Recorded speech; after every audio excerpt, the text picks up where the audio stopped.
Because I know the owner of Kiwifarms is going to watch this video, I have a couple of words for Joshua Moon. Joshua, you are complicit in making multiple people commit suicide.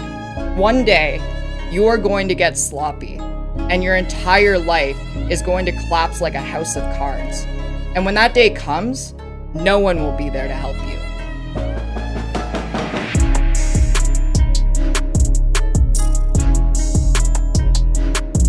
Okay, so if you've been paying attention to Twitter, you've probably seen two things hit trending multiple times a day, that being Keffals and Kiwifarms. Since I primarily use Kiwifarms as a source to talk about the various locales on my channel, I believe that it's only fair that I cover this. It's also really funny. I'm going to explain to you the beef between Keffals and Kiwifarms. I'm going to do it as quickly as possible while still providing clips and tweets of the like, and in possible challenge, I'm gonna try to be as charitable as possible to both sides. Enough build up, let's begin. Like I said in an interview with Global News, if they really want to stop me, the next time, they better manipulate the police into pulling the trigger.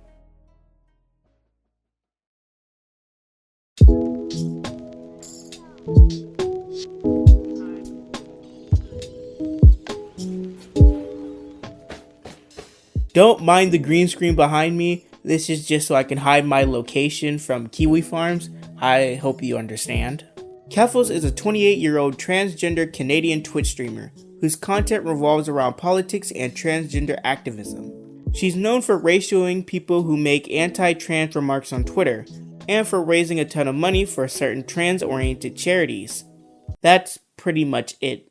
Of course, the charity work that she has done is good and commendable, but some would say that ratioing somebody on Twitter isn't really that noteworthy. Keffals, however, sees it a different way though. Esther K, noted terrible person, transphobe extraordinaire, tweeted, "Nobody actually thinks trans women are women. We are just being respectful." Gets 29k likes.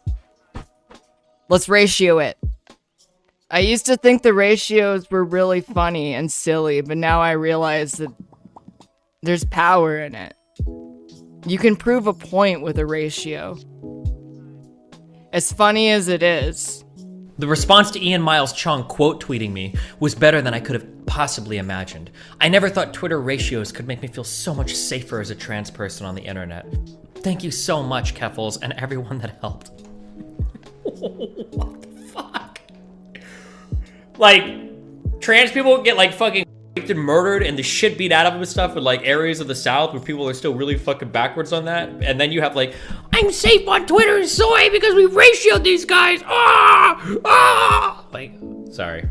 Keffals is by far one of the biggest transgender Twitch streamers on the site, and many of her fans would sing her praises, saying that she's a good advocate for transgender youth and all around a good content creator.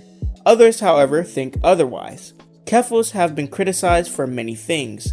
She is known to be a crybully, often taking normal things that happen to large content creators, like death threats, hate raids, and mean comments, and blowing it up to something more than it is while playing victim. She has made crazy claims before with no backing, which is very irresponsible, only to then immediately walk it back like it's perfectly fine and like it's no big deal. Oh yeah, meanwhile he stealths people, which is legitimately a form of rape. Isn't that what...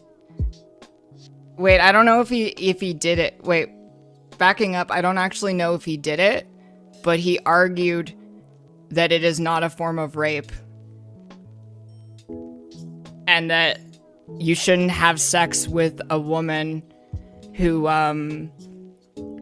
isn't mature enough to tell that someone would do that to themselves. Chat Logic on all good social media platforms. If you like racism or pretty sure grooming, that guy I'm your is man. like a pedophile.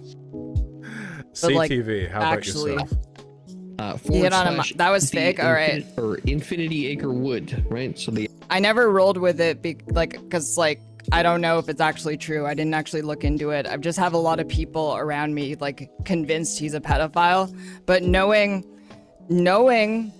that I have been pedo-jacketed before, I don't feel comfortable like 100% saying yes, he is in fact a pedophile.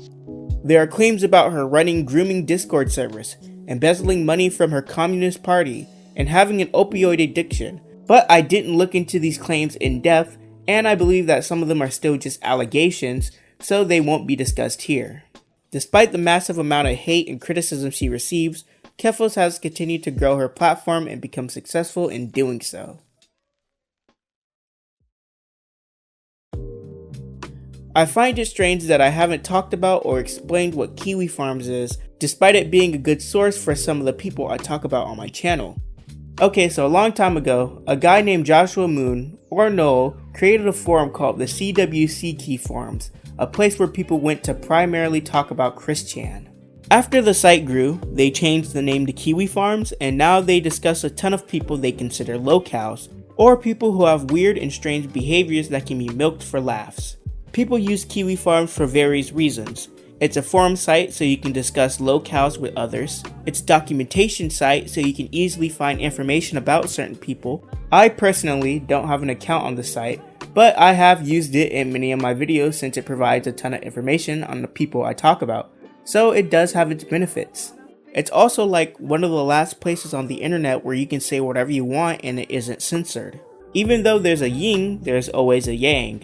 Kiwifarms is known for harassing the people that they have deemed locals. The information people dig up on the locals is also used by others to dox and stalk them. There have even been times where their harassment has led to the suicide of many people. No one really likes Kiwifarms, everyone just acknowledges that yes, this place exists, and of course everyone sane is against the doxing and swatting. The counter to this point is that although yes, Kiwifarms is very shady, the actions of the few shouldn't be used to describe the actions of everyone using the site.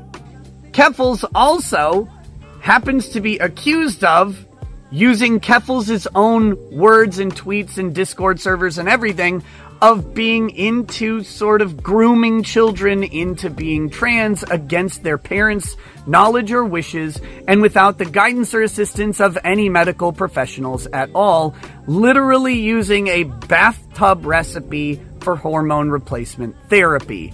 I wish I was making that up, and that's just a smidgen of slice of things that Kiwifarms has exposed of Keffals using Keffals' public tweets, posts, videos, etc., etc. Whichever side you land on, it's clear that this is the main perception that many people have of Kiwifarms, yet it still manages to stay up to this day.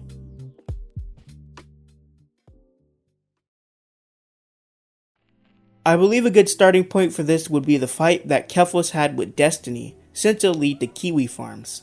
Destiny is a political streamer and is one of the most influential people in streaming. He started off playing StarCraft 2 and other video games. He then carved out his own little space for politics on Twitch, which grew into what it is now. So the man has done some impressive stuff in his lifetime. Keffals really doesn't like Destiny though because of some of his takes regarding trans people and the way Destiny supposedly treated her and her friends. As far as optics go, I don't care. This person literally mocked my friend after they tried to take their own life. Why do I care? On March 23rd, Destiny was banned from Twitch for promoting, encouraging, or facilitating the discrimination or denigration of a group of people based on their protective characteristics.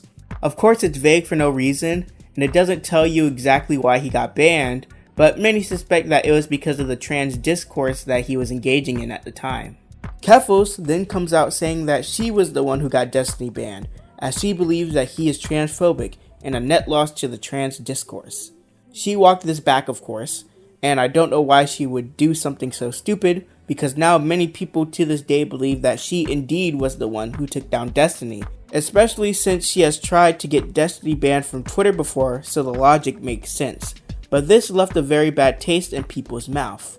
Whether you like Destiny or not, a lot of people don't agree with the right to deplatform someone because you disagree with their takes. This incident made many people aware of Keffals, and of course they wanted to do more research on her. This points us to Kiwifarms, who was considering making a thread on her.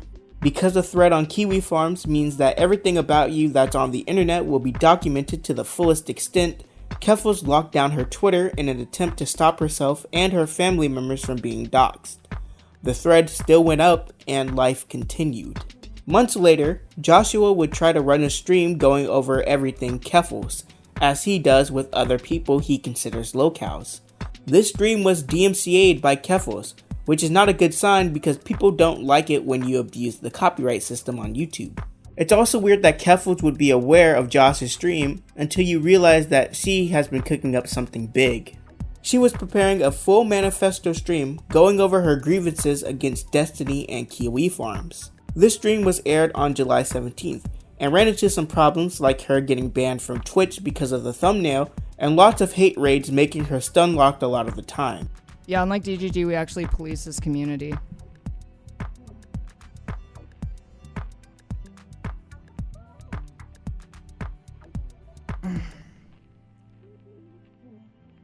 Every single thing I do is like getting fucking brigaded by him. Did I see the fan art? I didn't. I'm sorry. This has been incredibly hard to cover, and I knew that by covering it, this is what the result was going to be. This stream ended up being 7 hours long, and of course I didn't watch all of that, but I did skim through it, so here are some spark notes. For the first 3 hours and 30 minutes, Keffals runs down Destiny's streaming history and shows how much of a bad guy he is. Then she runs down Kiwifarms' history and shows instances where they harass certain trans individuals to the point of suicide. Then she attempts to connect the two and try to link Destiny with Kiwifarms, and therefore linking him to the harassment. To be charitable, because I love being charitable, some of the points that she's making are true. The problem that many people have is that she would take these true statements and make very large leaps in logic. Is it true that Kiwifarms is known for harassing people? Sure. Is Destiny harassing people? No, he isn't. He just uses the site like many other content creators do. She would also use the same logic to say that Flamenco is a bad person. Flamenco doxed me, not because he actually sought out private information about me and released it, but because he was in the threads discussing Keffals. You can say he's a piece of shit and that you don't like him, but he didn't dox you. Right, I've expressed to you that I don't approve of doxing, and I don't... He's in your chat. Yes, he's Tell in my him chat. you don't approve of him being in Kiwifarms. He knows that I don't approve of doxing, but Kiwifarms is But you're separate like from okay that. with it. So, but you're okay with people who engage in that in your community because he's there right now. I mean, I don't think people in my community engage in that. Nobody in my community is doxing. Is Flamenco anybody. not part of your community? Is he not in your chat just like you said? He's a much bigger. He has a much bigger community than I do. We had this platforming discussion 5 minutes ago. Yeah, the platforming discussion. He's in your fucking chat. You're not doing anything. You don't care. This is just fucking content. Unless you have screenshots. I'm willing to ban him if you have screenshots of him posting docs, but. He didn't post docs. He engaged in the fucking thread. He engaged in a group harassment campaign. How are you so fucking stupid that you can't see that this is the issue? The issue is that he engaged in a group. So again, just because people hate on me, right? And I can say the same thing about when people have been directed hate towards me. Just because they've engaged in it doesn't mean they're also responsible for every single thing that happens as a result of that hate. It's not like I don't know. I haven't been doxxed yet. I'm sure it'll happen soon. But like, I wanted to talk to her about like her and me, because I do think as a larger content creator and somebody who has a lot of influence, she should hold herself to the same standards that she holds other people. And she's not doing that. When you slander me, a woman of color, a smaller content creator, somebody who doesn't have the same influence as you, as a neo-Nazi, I don't know what you think is happening. There are going to be so many people who see that and never see my content and will never have another judgment on me. And I know she said he never posted docs, but again, it's like anybody who participates in a forum now guilty if somebody on that forum doxes. What are you supposed to do in that situation? I don't know. And somebody in the chat just asked, does that offer stand if you encourage it? The problem with the encourage thing is that there's probably a lot more evidence that Keffals encouraged harassment and flagging of Destiny that got his Twitch account banned than there is of me doing content on Keffals encouraging further harassment. Like I'm like a mid-ish size streamer / YouTuber. If we're like gonna talk about the people that like really garnered energy towards it, it was probably Destiny and their feud with Keffals, and then also Null doing like his coverage of that, her blowing up over it, him making the thread on her, and then doing a person stream on her.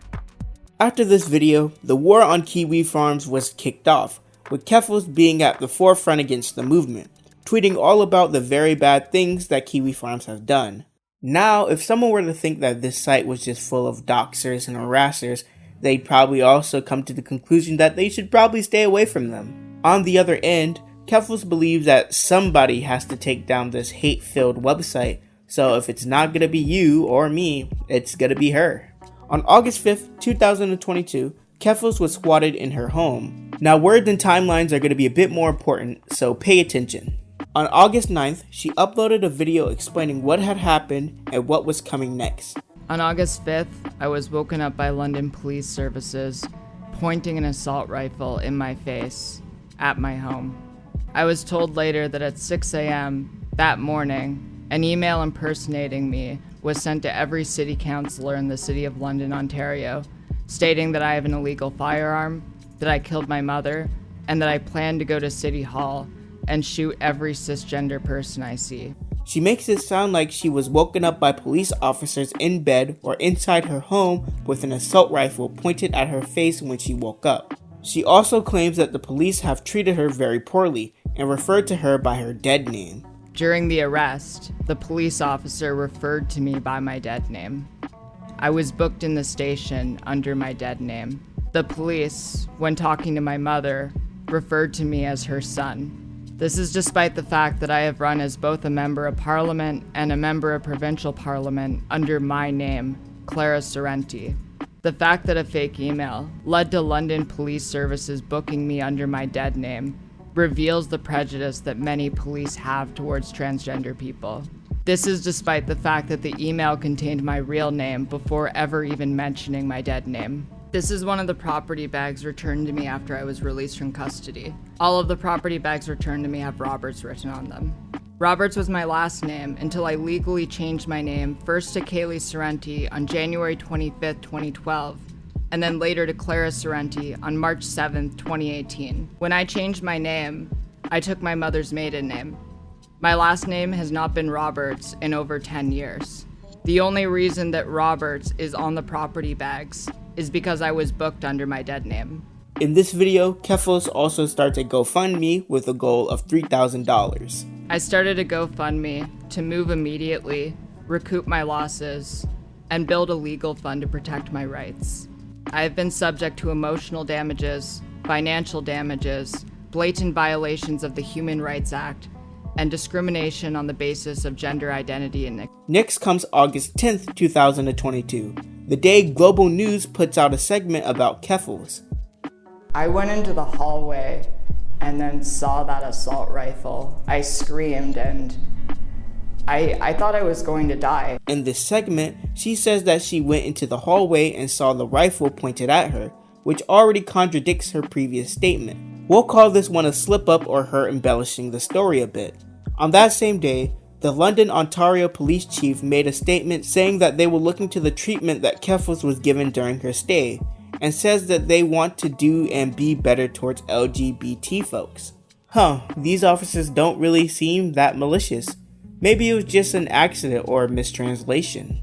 The next day, another statement was made by the police regarding the arrest. Chief Williams first comes out saying that Keffals wasn't behind the emails, so yes, she was swatted. Then the chief clarifies what had happened on that day. At 8:30, they had gotten a call from someone wanting to shoot people up. Officers showed up at Keffals' home, knocked, and announced themselves as police. Keffals opened the door.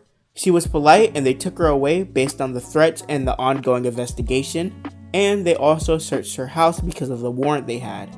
Chief Williams then addresses the dead naming stuff and mistreatment all around. Although he obviously cannot keep track of other individual conversations, when Keffals was in their holding cells, no misgendering happened. All the officers were very polite and professional. The reason why Keffals' original last name appeared on the packet was because prior police reports on people get merged with the current one, and the bag was labeled such for tracking purposes. He even admits that this answer won't make everyone happy, and that there still is some work to be done in terms of fixing the record-keeping system. This is a really good statement. Okay, enough of this. Where does Kiwifarms come into play? Well, Keffals fled her home after being doxxed, of course. She posted an update to her followers that she was in a hotel and is safe. Someone took that photo, cross-referenced her bed sheets with other hotels in the area, found her location, and sent 5 different pizzas to her hotel room under her dead name. On the night that I left my home after going public about being swatted on August 5th, the hotel I was staying at got doxxed. I decided to tell my supporters that I was safe by posting a photo of my fiance's cat on our hotel bed in my Discord server. The people who have been harassing me spent hours cross-referencing the bed sheets with other local hotels until they found a match. In the morning afterwards, 5 different pizza companies sent pizzas to my hotel room under my dead name. Obviously, it isn't the pizzas that are the problem, but it's the threat that they make. There was also, according to her, another attempt to swat her and a real swatting that affected the wrong person. This was all explained in a video Keffals uploaded on August 18th, 2022. On July 31st, I received a call from Sergeant Nathan Gibson of Toronto Police Service, who informed me that there had been an attempt to swat me in Toronto. On a stalking and harassment forum known as Kiwifarms, the users had narrowed down my address to one in London, Ontario, and one in Toronto, Ontario. The police sent SWAT teams to the addresses in both of those cities, including my home, because emails in my name were sent to local politicians making threats of committing mass violence. I've since talked to the elderly Italian man who shares my last name and lived at the address that got swatted in Toronto. He had nothing to do with this. And innocent people are being hurt in an attempt to hurt me. This needs to stop. She figures out that all of this was because of one website, Kiwifarms. So now the war is actually on, as it is now Keffals' goal to wipe Kiwifarms off the face of the earth. The common denominator between me getting swatted, the pizza pranks, and the elderly man in Toronto getting swatted is that users of the website kiwifarms.com had doxed me and publicly posted the address of my hotel room, the house that I used to live at, as well as the address of the elderly man in their attempt to find my address. Kiwifarms is operated with impunity because they are relatively unknown outside of the internet. We need as many people as possible to know who they are if we plan to fight back against them. That's why I need every single person who has watched this video to share the video and to spread the word. We can only fight back if we make this both a national and an international discussion. She moved and is now trying to hide her location as best as possible. She tweets about the forum all the time. She started a campaign attacking the host Cloudflare to drop the forum through media pressure. On the other end, the forums have Keffals in the feature content section multiple times. They dead name her and misgender her all the time. They make pretty provoking statements. They basically just want to mess with her as much as possible and see what happens next. Okay, retrospective time. Let's look at everything and stake out how most people feel about this stuff. Firstly, absolutely no one intelligent defends squatting and doxing. No one also supports Kiwifarms and their harassment. However, people recognize that A, these people will exist no matter what, so getting rid of their platform is dumb and fruitless. B, not all Kiwifarm users are doxers or harassers. And C, don't mess with Kiwifarms, the people who you think are immoral just by existing, as they have attempted and successfully harassed some people to suicide. Josh Moon has dealt with I don't know, lawsuits, governments, VPNs, like hosting, all kinds of people going after journalists. Problem plenty. is, you can kill Kiwifarms. Sure, it's possible, I guess. Another one will come. They'll just make a new site. What are you talking about? You can't censor a fucking place like this. It doesn't work. All those people still exist. They're just gonna corroborate somewhere else. Yeah, exactly. Okay, now let's go to Keffals' side and start the critiques. Firstly, some people just don't feel bad for Keffals. What happened to her was terrible, but if you play with fire, you're gonna get burnt. If you want like an official statement, if you people like, yeah, it's shitty that Keffals got swatted. Like nobody should get swatted. That obviously sucks. But I have no sympathy for her. She like aggressively pokes and prods and fights with like the most aggressive communities on the internet. Like, I don't know. And like obviously she treats me as less than human, so I don't have any sympathy for her. I don't care. But I mean, it sucks. Obviously, no one should get swatted. Secondly, Keffals' donation goal started at $300,000. And was raised every time it met the goal all the way up to $100,000. So many people have called her greedy and doing it for the money. I believe that she isn't, hopefully. She did sorta kinda address this in her latest video where she says that she's not gonna mess with the goal anymore. She's just gonna use the money to help her not get killed and also use it for legal battles. I have already hired a lawyer. I am consulting with another lawyer, and we are going over the possible legal routes that I can take in order to seek justice for myself. While there has been a lot of speculation on what I plan to do and who I plan to take legal action against, this is not something that I can say right now. When the time is right, I will go public. Until then, I am keeping the GoFundMe up, but any donations towards it from this point forward will be strictly towards the legal fund. Anyone who wants to donate to it can do so, and you will be given updates as legal actions progress. Seeking justice for myself and others will be a massive, lengthy, and costly undertaking. We need a war chest if we want to see future plans materialize. 3. She ain't suing shit. A lot of people think that she isn't gonna sue anybody, and I kinda believe that too. The only person I think she can sue is the person that did the actual squattings, if the police actually catch them. Keffals is probably not going to sue the police or Joshua Moon, but we'll see about that. 4. The constant changing of her story, especially with the police chief. People have criticized Keffals for the fact that she has changed her story and misrepresented things. I think this is a pretty fair critique. So now we're here, the place where I throw in random new developments that happen while I'm editing. Kiwifarms ended up going down for a little bit, but is now back up. Never mind, apparently they are being DDoS and have been since August 19th, so no Kiwifarms. Hopefully that doesn't affect the quality of this video. Josh put out a statement saying to stop encouraging the squatting pranks because he has to deal with all of the repercussions and is basically running the site on his own. Keffals was doxxed again and her Uber account was hacked. Even Ralph came out in support of Keffals, which is very funny because Ralph is the person that Keffals would want to be wiped off the face of the earth because he uses the forum. Keffals has currently made about $98,000 overall, probably more on her Patreon, and is planning to sue somebody. She plans to at some point move to the States. She also wants to protest outside of the Cloudflare offices, so we'll see if that happens. On August 24th, 2022, Marjorie Taylor Greene was swatted. Someone called in saying that she shot someone 5 times. The cops dealt with the situation pretty calmly. And then the police got a call from someone who owned up to the attack, gave out a username, and told them that it was all in the name of Josh.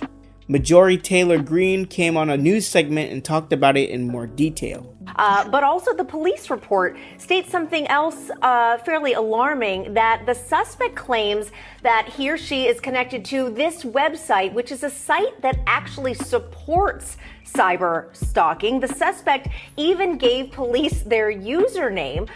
So basically, as you pointed out, this is a suspect admitted to intending to do harm via cyber stalking. You said you fully want to, prosecute whomever did this, and I'm assuming that suspect is still at large, right?